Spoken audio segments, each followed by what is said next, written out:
اور وہاں سے سوا سیر ادھار کے طور پہ گندم لے آتا ہے، اور وہ اس کی جو شنکر کی بیوی ہے وہ اس کو پیس کے اس کا وہ کھانا بنا دیتی ہے، روٹی بنا دیتی ہے، سادھو کو وہ سرو کرتے ہیں، سادھو آرام کرتا ہے۔ اس دوران جو اس کا بھائی ہے شنکر کا منگل، وہ یہاں بولتا ہے کہ گھر کے افراد تو جو کی روٹی کھائیں اور باہر سے آنے والا جو بندہ ہے وہ گندم کی روٹی کھائے، مطلب ایک فرق کی لائن ڈرا ہو۔ اب اس کے دو پہلو ہیں، ایک تو جو مہمان جہاں کہیں بھی جاتا ہے اس کی خاطر مدارت کی جاتی ہے، اس کو اچھا کھانا پیش کیا جاتا ہے، گو خود اچھا کھانا کھائیں یا نہ کھائیں، لیکن اب ایک چیز کا تعین کرنا ہے کہ آنے والا جو مہمان ہے کیا وہ صرف اپنے فائدے کے لیے آیا ہے یا اس کو دوسروں کے ایک اچھائی کا خیال بھی ہے، ان کی بھلائی کا خیال بھی ہے۔ تو یہاں تھوڑا سا ناگواری کا اظہار کرتا ہے کہ منگل کہ یہ تفریق نہیں ہونی چاہیے، جو چیز ہمارے پاس موجود تھی ہم وہی ان کو کھلاتے، جو جس چیز کی ہمارے پاس شکت نہیں تھی ہم کسی صورت اس کی کوشش نہ کرتے کہ ہم ادھار لے کے ان کو گندم کی روٹی پیش کرتے۔ اس معاشرے میں بہتر گزر بسر کے لیے، اچھی زندگی کے لیے یہ ایک ضروری چیز ہے کہ اپنی چادر کے مطابق ہی چیزوں کو لے کے چلنا چاہیے، جس چیز کی شکت نہ ہو اس کو نہیں لینا چاہیے، کیونکہ وہ بہت سارے مسائل کریٹ کرتے ہیں۔ جیسا کہ پوری اس کہانی میں یہ سوا سے گیہوں جو ہے، یہ جو ادھار مانگی گئی گندم ہے، اس سے مسائل پیدا ہوتے مسائل کیا ہیں کہ جب ان دو بھائیوں شنکر اور منگل کی گندم تیار ہو جاتی ہے، وہ اس کو مکمل کر لیتے ہیں، کٹائی کے بعد وہ اس کو ایک صاف ستھرے باکس میں لیے کھڑے ہیں، جو کیونکہ زمیندار لوگ ہیں وہ اچھے کسان ہیں، پھر ان کے پاس جو اس گاؤں کے لوہار ہیں جو سالانہ بیسس پہ ان کے کام کرتے رہتے ہیں، جو کمہار ہیں، جو نائی ہیں، جو موچی ہیں، وہ اپنا اپنا حصہ، یہ کلچر ہمارے دیہاتوں میں بھی موجود رہا ہے، کافی حد تک رہا ہے، اب بھی شاید کہیں نہ کہیں کسی نہ کسی گاؤں میں یہ چیزیں موجود ہیں کہ گندم کی کٹائی کے وقت یہ سارے لوگ آتے ہیں جو علاقہ بھر کی خدمت کرتے ہیں، تو وہ گندم میں سے اپنا حصہ لے جاتے ہیں۔ تو اسی دوران پنڈت بھی وہاں آ جاتے ہیں اور تقریباً جو 1.5 سیر ہے وہ ایک بڑا سا برتن بھر کے شنکر اس پنڈت کو دے دیتے ہیں۔ اس پہ منگل بولتا ہے کہ جی پنڈت کو گندم کیوں دے رہے ہیں، یہ کوئی ہماری خدمت تو نہیں کرتا،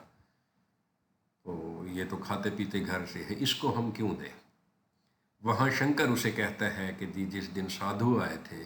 میں نے اس سے ادھار لی تھی سوا سیر گندم، میں یہ لوٹائی ہے۔ تو وہ کہتے ہیں اچھا ادھار لی تھی تو ٹھیک ہے جی، چلو کلیئر ہو گیا۔ بہرحال یہ سلسلہ چلا رہتا ہے، تو باقی بھی جو لوگ آتے ہیں شنکر ان کو بھی خیرات کے طور پہ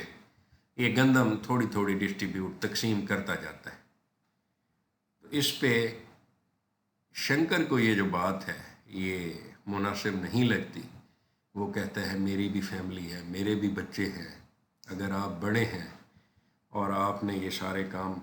آپ کے ذمہ ہیں، فیصلے کا اختیار آپ کو حاصل ہے، میں تو آپ کے فیصلے پہ نہیں بولوں گا کیونکہ آپ میرے بڑے بھائی ہیں، لیکن اگر میری بیوی یا میرے بچے آپ کے ان فیصلوں کو کبھی چیلنج کر دیں یا آپ کے ان فیصلوں پہ کبھی سراپا احتجاج ہو جائے، برا بھلا کہیں، تو یہ آپ ذہن میں رکھیے گا، میں برداشت کر سکتا ہوں، میرے بچے اور میری بیوی ان میں اتنی سکت نہیں ہے، اتنی طاقت نہیں ہے، یا آپ کہہ دیں کہ اخلاقی مضبوطی نہیں ہے کہ وہ آپ کے ان فیصلوں کو ہمیشہ خاموشی کے ساتھ برداشت کر سکیں، تو لہٰذا اس بات کو ذہن میں خیال رکھیے گا۔ بہرحال شنکر اس چیز کی پرواہ نہیں کرتا اور وہ جو گندم کی تقسیم ہے ایسے ہی، مطلب یہ ہمارے ہاں بھی ایک رسم موجود ہے کہ جو کھاتے پیتے لوگ ہوتے ہیں وہ ان لوگوں کا خیال رکھتے ہیں جن کے پاس گندم نہیں ہوتی، آٹا نہیں ہوتا،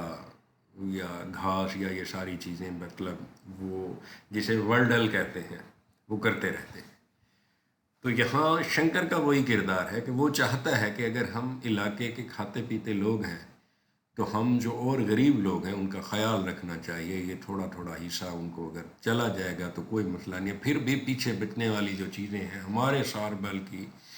ایک کھانا پینا جو ہے نا اس سے بآسانی چل جائے گا۔ تو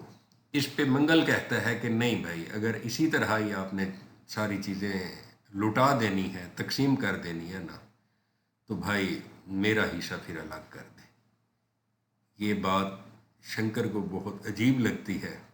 اور وہ پھر یہاں ایک فقرہ کہتا ہے کہ جی بھائی یا بیٹا جب جوان ہو جاتے ہیں تو پھر ان سے سختی میں بات کرنا مناسب نہیں ہوتا، بہتر یہی ہے کہ مجھے آپ کی بات مان لینی چاہیے۔ یہاں پھر دونوں بھائی جو ہیں، جو اچھے کسان ہیں، جو کھاتے پیتے گھر سے ہیں، ان کا بٹوارا ہو جاتا ہے، اور وہ الگ الگ پھر صاف ظاہر ہے جو ایک بڑی چیز ہے وہ جب تقسیم ہو کے کم حصوں میں ہو جاتی ہے تو اس پہ پھر محنت پیٹ پالنے کے لیے زیادہ کرنی پڑتی ہے۔ تو دونوں بھائی کسان، اچھے کسان سے، کھاتے پیتے کسان سے مزدور کی صورت اختیار کر جاتے ہیں، اور پھر اپنے اپنے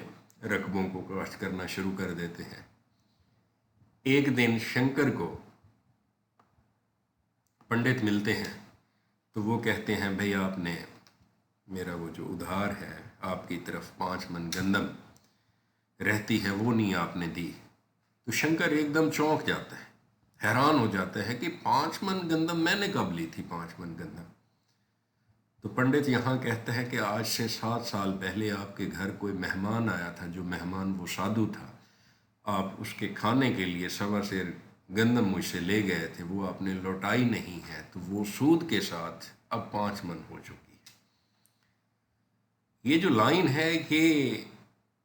ایکچولی اس کہانی کی ایسے سمجھ لیں کہ پرومیننٹ چیز ہے کہ یہاں اصل مسئلہ جو ہے کھل کے سامنے آ رہا ہے۔ ہمارے سسٹم پہ ایک تنقید کی جا رہی ہے کہ 1.25 سیر گہواں کہاں اور 5 من کہاں، یہ 7 سال کا وقفہ جو ہے تو یہ اتنا کیسے ہو سکتا ہے؟ بہرحال شنکر پنڈت سے کہتا ہے بھی میں نے تو جیسے ہی گندم اٹھائی تھی آپ کو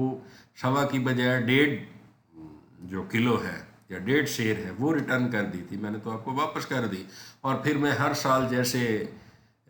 نئی موچی لوہار ان کو دیتا رہا تو میں آپ کو بھی ویسے دے دیتا تھا کچھ نہ کچھ، وہ خیرات کی صورت میں سمجھ لیں، وہ پرشاد کی صورت میں سمجھ لیں، وہ جس صورت میں بھی سمجھ لیں۔ تو یہاں پنڈت کہتا ہے کہ جی آپ نے مجھے بتایا نہیں تھا کہ مجھے یہ خیرات دے رہے ہیں یا میرا قرض چکا رہے ہیں۔ میں تو قرض کا جو وہ تھا وہ تو اس کو تو اس پہ جو سود لگنا تھا وہ تو چل رہا ہے، وہ تو لگ رہا ہے، وہ تو ویسے ہی ویسے ہے، میں آپ نے کیونکہ بولا نہیں تھا منہ سے تو لہذا آپ کا وہ جو قرض ہے وہ ویسے کا ویسا ہے، اور یہ 5 من ہو چکا ہے، اور یہ آپ کو ہر صورت چکانا پڑے گا، اگر اس جہان نہیں چکائیں گے تو بھگوان کے پاس تو دیں گے۔ ایک صورتحال ہے کہ ہمارا جو کسان ہے وہ سمپل سادہ ہے، وہ پھر خدا سے ڈرتا ہے۔ ہمارے یہ جو جاگیردار ہیں، یہ جو بڑے لوگ ہیں، یہ جو پیسے والے لوگ ہیں، خدا سے ڈرنا یہ ضروری نہیں سمجھتے۔ بہرحال خدا کی لاٹھی تو ہے ہی ہے، لیکن جب اسے یہ دھمکی ملتی ہے کہ جی ہاں میں تو یہ نہیں بخشوں گا، میں تو بھگوان کے حضور آپ سے لوں گا، تو وہ بیچارہ کسان پریشان ہو جاتا ہے، جو پہلے ہی تقسیم کی صورت میں اپنی کچھ چیزوں سے ہاتھ دھو بیٹھا ہے، بھائی کے ساتھ اس کا بٹوارا ہو چکا ہے، اسے زیادہ محنت کوشش اسٹرگل کرنی پڑتی ہے زندگی گزارنے کے لیے، تو اب یہ 5 من گندم وہ کیسے اتارے گا؟ اس کے پاس تو وہی کھانے پینے کے گندم دانے ہی ہیں۔ تو یہاں شنکر پنڈت کو کہتا ہے کہ جی اگر میں یہ آپ کو واپس بھی کر دیتا ہوں، چلو میں تو بھگوان سے ڈرتا ہوں، میں تو خدا سے ڈرتا ہوں، لیکن بھگوان آپ سے بھی تو پوچھے گا کہ آپ نے ایک غریب کسان پہ اتنا ظلم کیا کہ 1.25 گہم کو 5 من بنا دیا. اتنا ظلم بھی ہوتا ہے, اتنی زیادتی بھی ہوتی ہے, تو بھگوان آپ سے بھی پوچھے گا. تو وہی ایک رویہ ہمارے ہاں جو ایک طبقاتی تفریق ہے, جو طبقاتی تقسیم ہے, کہ ہم چیزوں کو اپنے مطابق ڈھال لیتے ہیں. تو پنڈت یہاں کہتا ہے کہ بھگوان مجھے کچھ نہیں کہیں گے, میرے پاس اور بھی ذرائع ہیں, کیونکہ میں کھاتا پیتا. ہمارے ذہن میں یہ چیز ہوتی ہے کہ بس ہمارے پاس پیسہ ہے, سرمایہ ہے, تو ہم آل ان آل ہیں. میں والی جو بات ہے وہ ہم میں آ جاتی ہے کہ بھگوان مجھے کچھ نہیں کہے گا. بھگوان کا ظلم و ستم بھی صرف غریب آدمی پہ جاتا ہے. یہاں پنڈت کا یہ جو فکرہ ہے یہ چیز بتا رہا ہے کہ جو خدا ہے اس کے ہاں بھی انصاف اس طرح کا ہے. ایسا ممکن نہیں ہے. بھگوان کس کو کہتے ہیں؟ وہ اپنے خدا کو کہتے ہیں. مسلمانوں کا خدا تو پھر ایک چیز ہے نا, وحدانیت پہ قائل ہیں, اور تمام دنیا اور ہر چیز کا قادر و مطلق اللہ سبحانہ و تعالیٰ کی ذات کو ہی مانا جاتا ہے, اور اس کے انصاف پہ کسی طرح کا کوئی شک نہیں ہے. بہرحال یہ دو ان ہندوؤں کی گفت و شنید ہے اور وہ آپس میں بات کر رہے ہیں. تو وہاں پنڈت اسے یہ کہتا ہے کہ جی مجھے بھگوان کا ڈر نہیں ہے, لہذا میرے پیسے ریٹرن کرو, میری گندم ریٹرن کرو. اگر اس وقت آپ دے نہیں سکتے تو کوئی بات نہیں ہے, کہ مجھے لکھ کے دے دو کہ میرا اتنے پیسے دینے ہیں نا, اتنی گندم دینی ہے. یہاں پھر کہ ہمارے ہاں سادہ لوگ کسان, سادہ آدمی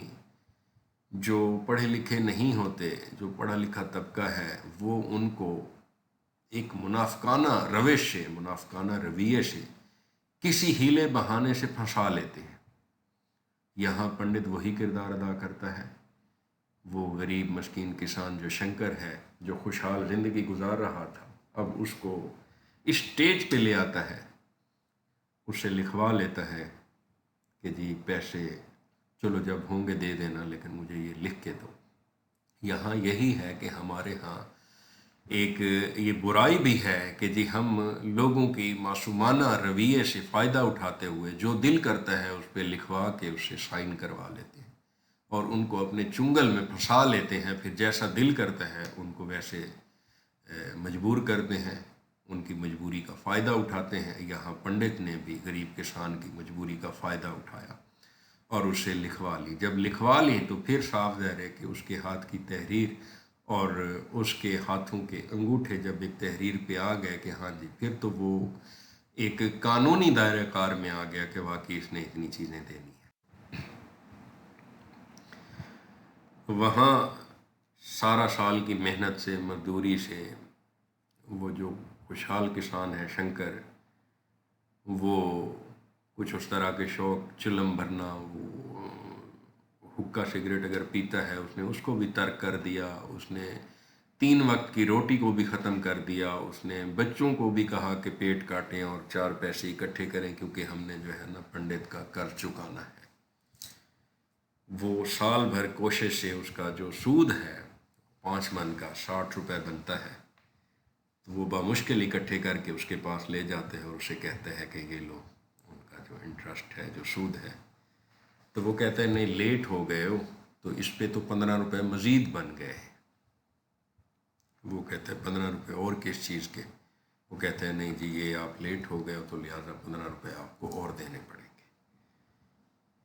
وہاں پھر وہی بات کہ چلو یہ 60 روپے رکھ لو, میں کوشش کرتا ہوں 15 روپے اور لے آتا ہوں کہیں سے اسے ادھار کوئی نہیں ملتا. تو پھر اسے پنڈت کہتا ہے کہ چلو ہم نئی تحریر بنا لیتے ہیں کہ چلو 60 روپے میں رکھ لیتا ہوں اور یہ 15 روپے آپ پھر دے دینا.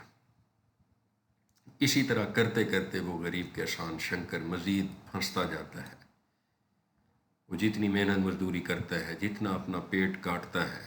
وہ قرضے سے جان نہیں چھڑا سکتا. تو ایک دن پنڈت شنکر کو کہتا ہے کہ اگر آپ میرا قرضہ واپس نہیں کر پاتے تو میرے پاس ملازم ہو جاؤ, میں تنخواہ کی کچھ چیزیں جو ہے نا آپ کی یہ خرچے میں پوری ہوتی جائیں گی, سود میں میرے ہاں کام کرتے رہو, میری ملازمت میں آ جاؤ, میرے ملازم بن جاؤ, میرے نوکر بن جاؤ. جو میں کام آپ کو کہوں گا وہ آپ نے کرنا ہے، اور اپنا یہ جو سود ہے یہ بڑھنے نہ پائے۔ اوریجنل جو رقم ہے وہ تو کھڑی ہے، وہ تو آپ نے 5 من دینی ہی دینی ہے۔ اوریجنل کہاں ہے؟ 1.25 سے شروع ہوئی ہے اور 5 من پہ پہنچ چکی ہے۔ اگر ایسا نہیں کرو گے، اپنی زندگی میں یہ نہیں کر پاؤ گے، تو کل کو تمہارا بیٹا جو ہے اس کو میرے ہاں ملازمت ہونا پڑے گا، اس کو یہ قرض چکانا پڑے گا۔ اگر بیٹا بھی نہیں اتار سکے گا تو پوتا آئے گا، وہ اتارے گا۔ ہمارے ہاں اس افسانہ میں پریم چند نے طبقاتی تقسیم، طبقاتی تفریق کو ایک مؤثر انداز سے پیش کیا ہے، ایک کہانی کی صورت میں۔ یہ 100 سال کی پہلے کی بات ہو، 200 سال پہلے کی بات ہو، لیکن ہمارے ہاں آج بھی یہ چیز موجود ہے کہ ہم غریب لوگوں کی مجبوری سے فائدہ اٹھا لیتے ہیں۔ آج بھی اس معاشرے میں بھی، جدید دنیا میں آج بھی یہ رسم موجود ہے کہ کسی غریب کو اگر کوئی ادھار دیتا ہے، وہ سود کی شکل میں اس کی زمین کے کاغذات ہوں، اس کی سواری کے کاغذات ہوں، اس سے کوئی تحریری طور پہ کوئی چیک، کوئی ایسی چیزیں لے لیتا ہے تاکہ کل 2 گنا، 3 گنا، 4 گنا، 6 گنا وصول کر سکے۔ اور ایسا ہی جو وہ مجبور کسان ہو یا فرد ہو معاشرے کا، وہ پھنستا جاتا ہے اور وہ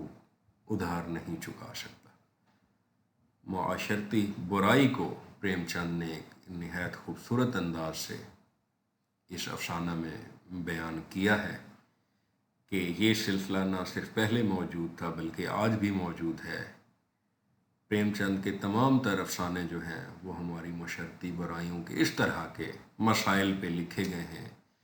وہ باتوں باتوں میں کہانی ایسی بناتے ہیں کہ ہمارے معاشرے میں موجود جو اس طرح کی روایات ہیں، جو اس طرح کے رویے ہیں، ان کے جو نقصانات ہیں وہ سمجھانے کی کوشش کرتا ہے۔ بہرحال